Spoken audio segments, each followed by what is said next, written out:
त्या संदर्भात पूर्णपणे पोलिसांनी ती केस शोधून काढलेली आहे।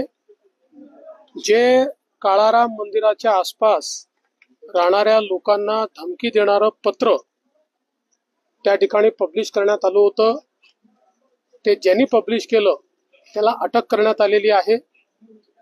आणि त्यातनं हे लक्षात आलं की दुसऱ्या व्यक्तीशी वैमनस्य काढण्याकरता त्यांनी तशा प्रकारचं पत्रक की ज्याच्यामध्ये दलित समाजाला धमकी दिलेली आहे आणि निळे झेंडे लावू नका वगैरे अशा प्रकारचं जे काही मेन्शन केलेलं आहे, दुर्दैवाने ज्यांनी पत्रक काढलेला आहे तोही अनुसूचित जाती प्रवर्गाचाच आहे आणि कुठल्या तरी वेगळ्या हेतूनं काढलेलं ते पत्रक आहे। पोलीस त्यामागे काय काय कारणं आहेत ती शोधून काढतायत।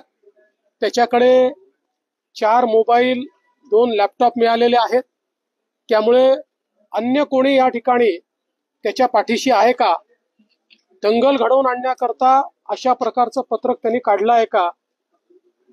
आत्ता प्राथमिक त्यांनी ज्याच्या नावाने पत्रक काढलं त्याच्याशी त्याचं वैमनस्य आहे आणि म्हणून त्याला बदनाम करण्याकरता ते पत्रक त्यांनी काढलेलं असं ॲपरंटली दिसत असलं तरी देखील जे काही त्यांच्याकडे सापडलेलं आहे त्याच्यातनं कुठेतरी त्याचा इरादा अजून वेगळा होता का याचीही तपासणी ही पोलीस करतायत।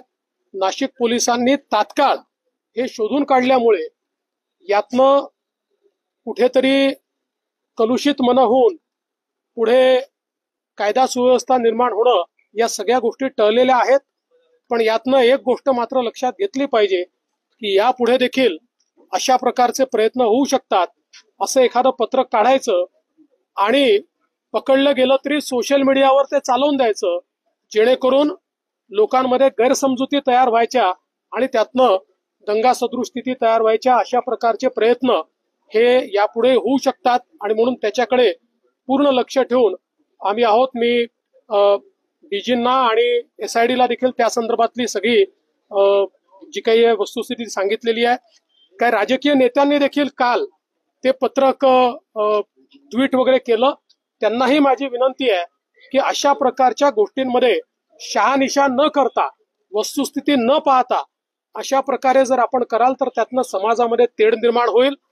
कालच्या प्रकरणामध्ये आता पूर्णपणे सगळं सत्य बाहेर आलेलं आहे।